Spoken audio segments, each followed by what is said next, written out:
Hey team, welcome back to my channel. Hope you guys are doing good wherever you're watching from.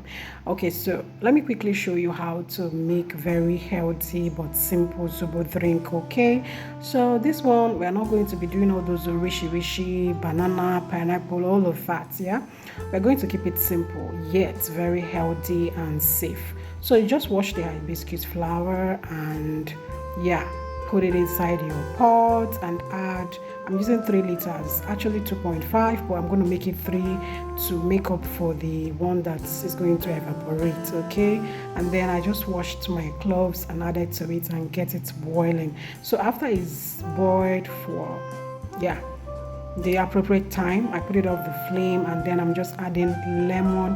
Is that a lemon juice? I mean lime, lemon lime. Let me not confuse you, that's lime. Okay, and then I blended some ginger and added. Like I said, this is very simple but very healthy. You already know the function of the lemon juice that I added there and the ginger. Okay, so after that I just sieved it so we can have a very fine and smooth zobo in our mouth. Okay, and then after that the next thing will just be to add your coke. That coke is just to give it that flavor and then sweeten it. I be sweeten it, which one now, whichever one, take it like that. Okay. So this quantity also depends on the liters of this zobo that you're making.